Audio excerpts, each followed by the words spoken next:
বাংলাদেশ জাতীয় সংসদের মাননীয় সাবেক সংসদ সদস্য ফ্যাসিবাদ বিরোধী আন্দোলনের অন্যতম সেনানায়ক জননেতা জনাব অধ্যাপক মিয়া গোলাম পরোয়ার বক্তব্য রাখছেন প্রধান অতিথি অধ্যাপক মিয়া গোলাম পরোয়ার।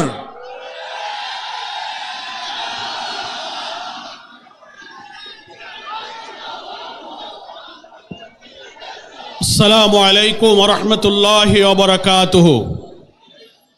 আলহামদুলিল্লাহি রাব্বিল আলামিন,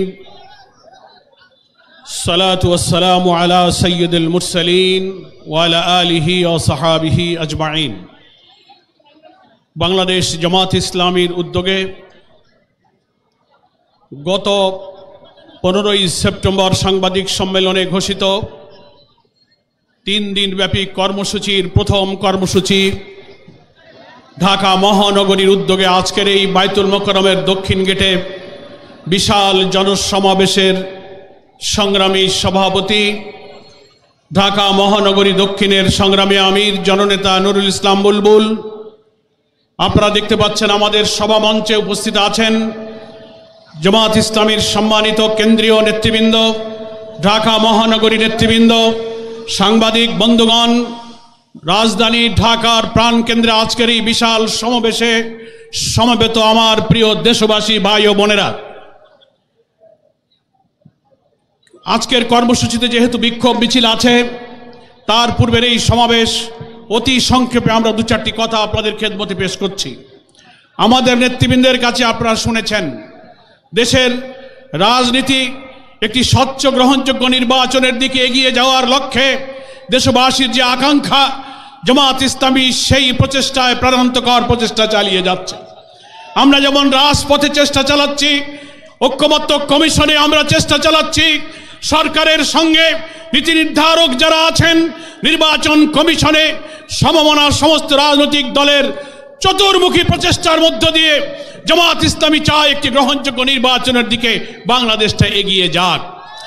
কিন্তু দুর্ভাগ্য হলো আমরা দেখতে পাচ্ছি একটি মহল রাজনৈতিক প্রভাব খাটিয়ে অথবা দুঃখজনকভাবে কোন শক্তির কাছে, প্রভাবের কাছে মাথা নত করে সরকার এবং এই সিদ্ধান্ত গ্রহণকারী কর্তৃপক্ষ কখনো কখনো লেভেল প্লেইং ফিল্ড রক্ষা করতে পারছেন না। আমরা দাবি করেছি জুলাই সনদের আইনি ভিত্তি দিয়ে তার ভিত্তিতেই আগামী নির্বাচন হতে হবে। এখন একটি দল বাধার সৃষ্টি করে, প্রতিবন্ধকতা সৃষ্টি করে বলছেন এই সাংবিধানিক সংস্কার, এত সব সংস্কার নির্বাচনের আগে আইনি ভিত্তি দিয়ে সংস্কার করার কি প্রয়োজন? পরের সরকার আসবে, সেই নির্বাচিত সরকার যে সংবিধান সংস্কার করবে তার তফসিলে তারাই এই সব বিধানগুলো সম্পৃক্ত সংযুক্ত করবে। এটা হচ্ছে গণ আকাঙ্ক্ষার সাথে বিরোধিতা। গত 5 আগস্ট প্রধান উপদেষ্টা জাতীয় সংসদের দক্ষিণ প্লাজায় যে জুলাই ডিক্লারেশন, জুলাই ঘোষণা পেশ করেছিলেন, আমরা লেভেল প্লেইং ফিল্ডের ক্ষেত্রে যে রক্ষা করা হয়নি, গোপনীয়তা রক্ষা করে জুলাই ঘোষণার মধ্যে একটি বিশেষ মহলের চিন্তায় এই জুলাই ঘোষণা ড্রাফট করে সেখানে গণ আকাঙ্ক্ষার বিপরীত অনেক কিছু সম্পৃক্ত করা হয়েছিল। আমরা এটা সংশোধন করতে বলেছি।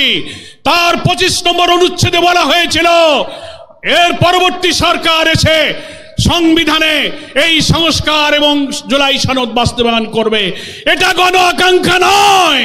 আমরা বলেছি এই ইলেকশনের আগেই আইনি ভিত্তি দিতে হবে এবং এই 84টি সাংবিধানিক এবং রাজনৈতিক নানান সংস্কার আমরা যে ঐক্যমত্য পোষণ করেছি, আরো 20টির মধ্যে প্রায় 8টি নোট অফ ডিসেন্ট যারা দিয়েছেন, বাকি যে আমরা একমত হয়েছি এই সংস্কারের বিষয়গুলোকে জুলাই সনদে অন্তর্ভুক্ত করে এটাকে কনস্টিটিউশন ওয়ার্ল্ডের সংবিধান আদেশ দিয়ে এবং গণভোটের মাধ্যমে নির্বাচনের আগেই আইনি ভিত্তি দিতে হবে।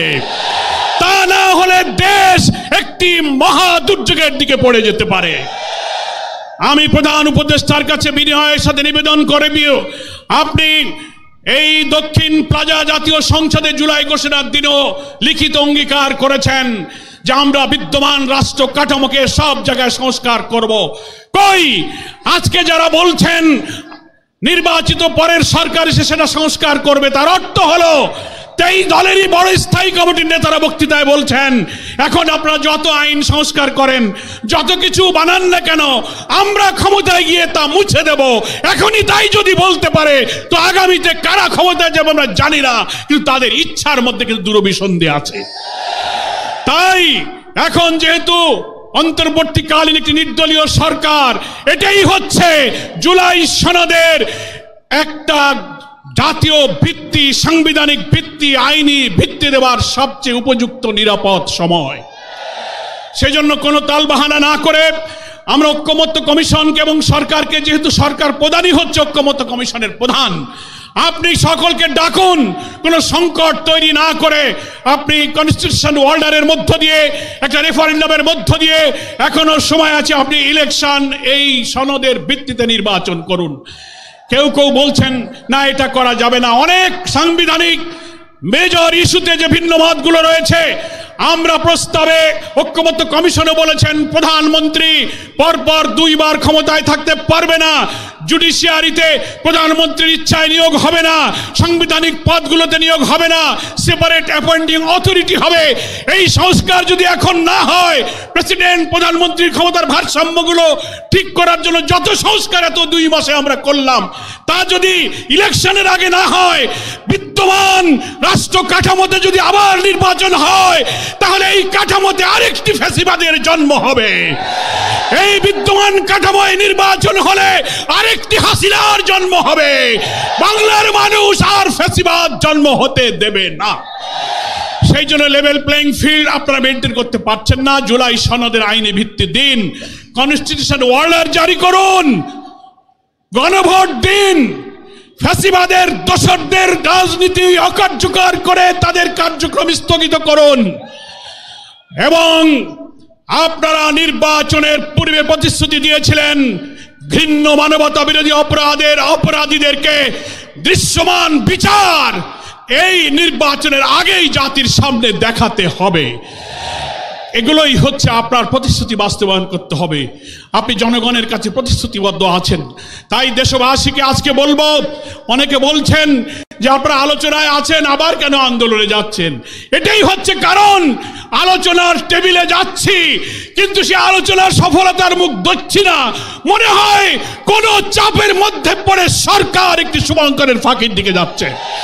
তাই আমাদের আন্দোলনের কর্মসূচি আমরা আজকে যেমন রাজধানীতে করছি, আগামীকাল সকল বিভাগীয় সদরে হবে, 26 তারিখে জেলা উপজেলায় হবে। দেশবাসীকে এই কর্মসূচি বিপুলভাবে সফল করে গণ আকাঙ্ক্ষা, উইল অফ দ্য পিপল, যেটা আমাদের আর্টিকেল 7 এর মধ্যে বলা হয়েছে, এর ভিত্তিতেই জুলাই সনদের আইনের ভিত্তি দিয়ে এই নির্বাচনী হতে হবে। আমরা ফ্যাসিবাদের রাষ্ট্র কাঠামো সংশোধনের জন্যই যে এত রক্ত দিয়েছি, এত জীবন দিয়েছি। এখন যদি 2 মাস 3 মাস সংস্কার করার পর একটি দল বলে এটা পরে হবে, তাহলে এতদিন আমাদের কেন পরিশ্রম করালেন? সেই জন্যই আমরা বলছি আমাদের আন্দোলন এটা রাজনীতির অংশ, it is the part of politics. আমাদের আন্দোলন জনগণের আকাঙ্ক্ষা তুলে ধরার জন্য, আমরা আলোচনার টেবিলে নিষ্পত্তি হওয়ার জন্য আশাবাদী, আমরা নিরাশ নই। দাবি পিআর মানতে হবে। 70% লোক সার্ভেতে বলেছে পিআরের পক্ষে। কমিশনে 31টি দলের 25টি দল পিআরের পক্ষে। আপনারা বলছেন পিআর খায় না, মাথায় দেয়। আপনারা বলছেন যে দেশের লোকেরা ভোট ইভিএম বোঝে না, তারা পিআরও বোঝে না। কোন রাজনৈতিক ব্যক্তিত্ব সম্পন্ন লেখাটা বলতে পারে না। আমরা চ্যালেঞ্জ দিচ্ছি, গণভোট দিন। পিআর পক্ষে আছে কি বিপক্ষে আছে? জনগণ যদি পিআর মানে তো আপনাদেরকেও মানতে হবে, আর জনগণ যদি বিপক্ষে যায় আমরা জামাত ইসলামী তা মেনে নেব। কিন্তু কেন আপনারা গণভোটকে ভয় পাচ্ছেন?